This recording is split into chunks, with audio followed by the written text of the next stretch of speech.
শিক্ষিকা হিন্দি ভাষা জানেন না। এই অভিযোগে জেলা শাসকের কাছে লিখিত অভিযোগ হাইলাকান্দিতে।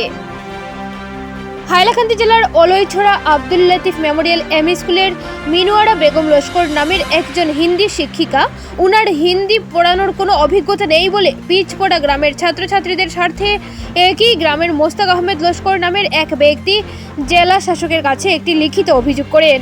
সংবাদ মাধ্যমের কাছে তিনি বলেন, আমাদের রাষ্ট্রীয় ভাষা হলো হিন্দি, অথচ এই শিক্ষিকা হিন্দি পড়াতে পারেন না এবং উনি নিজে একজন রাষ্ট্রভাষিক হয়ে নিজেও জানেন না হিন্দি।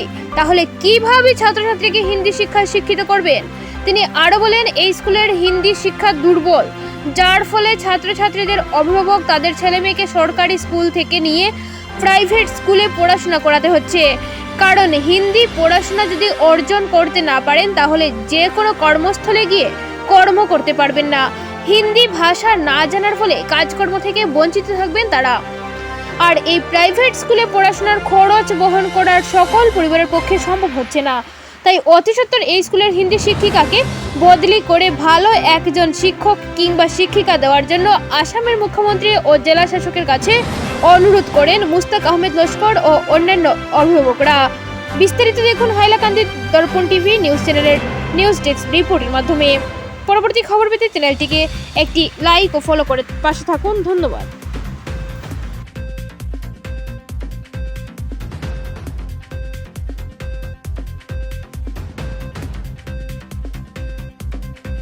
প্রথমত এই এলাকার স্বার্থে আমাদের যে স্টুডেন্টগুলো আছে তার স্বার্থে আমি একটা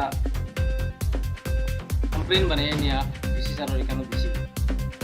এই কমপ্লেনের মধ্যে এটা উল্লেখ আছে যে অলইছড়া পার্ট 4-এর মধ্যে Abdul Latif memorial ME school, এই এমই স্কুল একজন টিচার আছেন মিনুয়ারা বেগম লস্কর, হিন্দি টিচার। তাই টোটাল হিন্দি মানে ভাষা কোনো জ্ঞান তো আমার কাছে নাই। তাই যে টিচিং করাইতা যে বেচারারে শিক্ষা দিতা, সুশিক্ষা শিক্ষিত করতা হিন্দি, আমরা যখন এলাকায় তা পিছিয়ে পড়া এলাকা, টোটাল গরিব এলাকা, সাধারণত যে হিন্দি ভাষাটা শিক্ষা একান্ত জরুরি। যে এখানে যে পড়াশোনা করিয়া যে সবে চাকরি দৌড়ি লিব এটা বড় কথা নাই। আমরা এখানে হাজার হাজার ছেলেসকল আসুন আজকে বেঙ্গালুর গিয়া তারা রুজু করে, হ্যাঁ, তার ফ্যামিলিটা চালা। একটা বেঙ্গালুর গিয়া যদি রুজু করে ফ্যামিলি চালাইতে হয় সাধারণত হিন্দি ভাষাটা শেখা একদম জরুরি, কারণ এটা হইলো আমাদের রাষ্ট্রীয় ভাষা। আর এখানেও ওই জিনিসটা হয়েছে যে টিচার যেই না আসুন যে মিনুয়ারা বেগম লস্কর, তাই টোটালি হিন্দি কোনো মাত কথা তাই জানেন না। স্কুলে গিয়া ক্লাস 2-র একটা বুক লিয়ে যায় গিয়া কইবা যে বইটা দিয়া যে কথা পড়িয়া যায় দিদি, আমার মনে হয় আমার যতটুকু জানা তাই এই বইটা পড়িয়া যেতে পারতাম না। এখন একটা জিনিস হয়েছে আমরা এখানে প্রায় গার্জেন ঢুকলে বাচ্চারা বার করিয়ে নিয়ে প্রাইভেট স্কুলে অ্যাডমিশন দেয়। তখন আমরা ওখানে কয়েকজন যুবক মিলিয়া ওই জিনিসটা বুঝার লেগে গেছিলাম যে এটা কিতাব ব্যাপার। আজকে সরকারি স্কুল সরকারি অত গুরুত্ব দিচ্ছে শিক্ষার দিক দিয়া, আজকে বাচ্চারারে সরকারি স্কুল রাখি আমরা প্রাইভেট স্কুলে অ্যাডমিশন দেওয়ার কারণটা কিতা, আমরা এখানে একজন গরিব মানুষ আর কি এখন খান্দি দিত হয়েছে যে করতাম কিতা। আজকে যে স্কুল সরকারি স্কুলে নিয়ে আমি আমার বাচ্চা অ্যাডমিশন দিলাম, এখানের যে হিন্দি টিচার তাই নিজেও হিন্দি জানেন না, আমার বাচ্চারে কিতা হিন্দি গাইতা। ও দুঃখের ভাই, আমি নিয়ে আমার ছেলেটারে প্রাইভেট স্কুলে অ্যাডমিশন করাইছি, কিন্তু আমি এই যে প্রাইভেট স্কুলে আমার ছাত্রটা পড়াইয়া নিতাম এই পর্যন্ত সম্বল আমার কাছে নাই।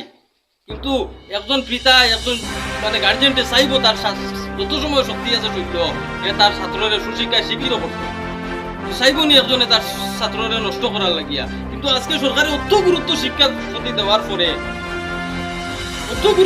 পরে আজকে আমরা অত পিছিয়ে পড়া এলাকা, আমরা এটা আজকে গরিব এলাকা, আমরা সবেও চাই সরকারি স্কুলে বাচ্চাটা পড়াইতাম, ফ্রি পড়াইতাম, কিন্তু এই শিক্ষকগুলোর অভাবে আমরা ছাত্ররে মানে সুশিক্ষা পান না ছাত্র। আজকে যখন চাইয়া এখানে যে স্কুলটা আছে এটা প্রথমত বেঞ্চার স্কুল আছিল, এটা মাদ্রাসা আসলো, এই মাদ্রাসারে এমই স্কুল বানানি হয়েছে। তারা এই যে হিন্দি সার্টিফিকেটটা কই থেকে কিলা কালেকশন করলো, কিলা আনলো, কিলা চাকরি পাইলো এটা সরকারে জানে। আমরা কোনো আপত্তি নাই, তাই গৌরব ভাইয়া যদি 50 না 1 লাখ টাকাও তাই স্যালারি টানে দেন গৌরব ভাইয়া, আমরা এলাকাবাসীর কোনো দুঃখ নাই। এটা হলো তান ব্যাপার, সরকারের ব্যাপার। আমরার কথা হয়েছে আমরা এখানে ভালো একজন টিচার, হিন্দি জানিওয়ালা, হিন্দি পড়াইতে পারতা, তার কাছে শিক্ষা থাকতো, অতটা নলেজ থাকতো যে তাই শিক্ষা দিতে পারতো আরেকজনকে, বলে একজন টিচার আমরা এখানে চাই আমরা।